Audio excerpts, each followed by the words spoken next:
Pratchett and Douglas Adams style absurd humor mixing with Army of Darkness? Okay, you have my interest, Sanderson.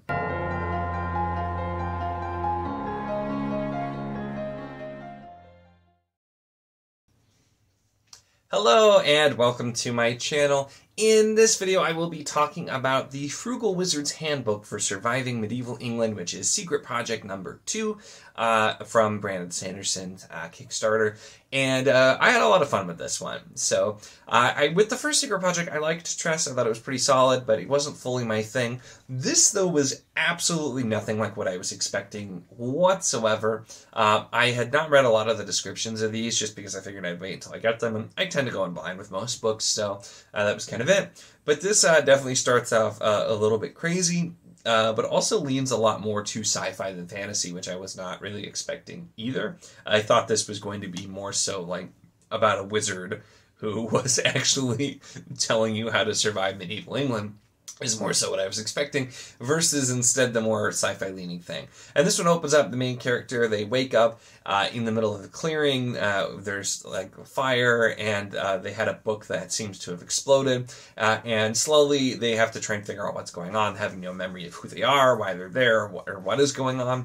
And the book itself, the Frugal Wizard's Handbook for Surviving Medieval England, was very specifically, basically it's this kind of like big long advertisement that's just advertising the fact that in the future where we are on Earth, because this is like our Earth future, they've discovered how to travel to different dimensions, and of course somebody figured out how to then market and monetize that, where you can buy your own personal dimension with different perks and different kinds of things.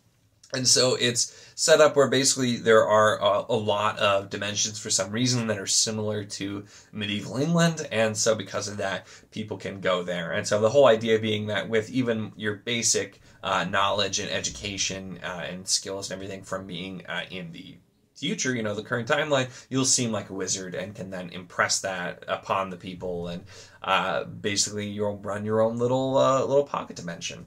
And so that's kind of the basis, which once again I was really not expecting. And we do start off with a lot of the absurdist kind of humor. Now what I liked here, and I know Sanderson's humor is a little hit or miss for a lot of people, but it was definitely in the vein of like Pratchett or Adams, but a little less of the absurd and a little bit more grounded, which I think works because I really like Pratchett and Hitchhiker's Guide are entertaining, but they also can just be a little too far absurd sometimes. So this was kind of a healthy medium with the amount of absurdity.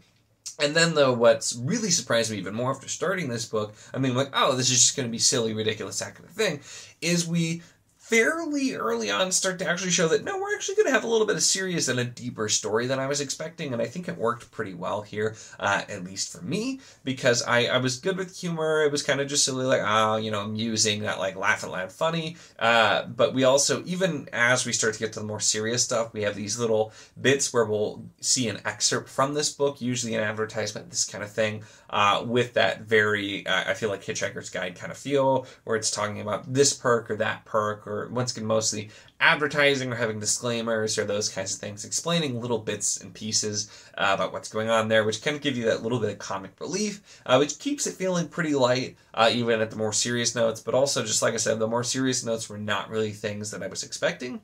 Now, I'm not going to talk about most of that because that would be spoilers, because as I said, the character wakes up not having any idea who they are, but we start to discover their history and see all the things that led them here. There's also people from the real world there as well that have some nefarious schemes going on, and it just surprised me, like I said, with this, most of what this was, it does not feel like the normal kind of thing that Sanderson would write, so I think it makes sense that this is one of like the secret novels that he just was writing just to try something different, and like I said, I do think it worked out pretty well for me overall.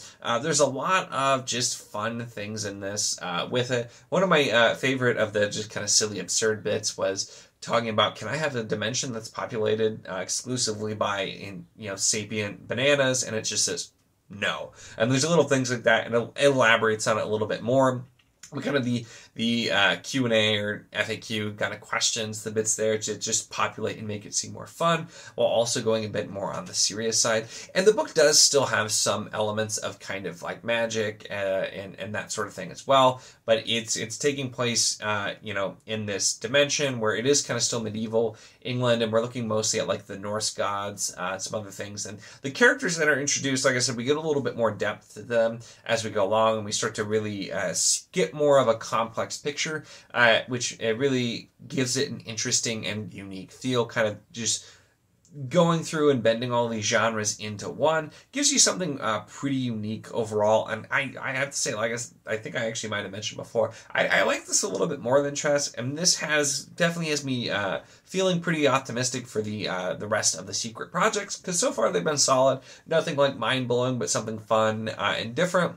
And I don't have mine yet. I'm hoping it won't take nearly as long for me to get this physical one as it did for Tress, but I'll definitely do some sort of video showing off this when I do get it, because Tress was pretty nice looking, and so far I really haven't been disappointed. I imagine there's been an array, and I know I've seen some people who've definitely had different thoughts than me, but I've enjoyed the first two of the secret projects so far, and this one was particularly unique, and I feel like also it was just one of those things where I read this pretty early on in the month, and it was one of the first things I started after getting it. I had to finish all of my March reading first, and it was just really nice to jump in, have something fun, and also go some different directions. And so it's definitely one I think I recommend if you want something different, kind of a little bit silly, fun, but with a good story, especially a good palate cleanser. I'd say both this and Tress felt like good kind of palate cleansers, just something kind of different. It's not like this, oh my gosh, it's amazing, but there's definitely some good things there,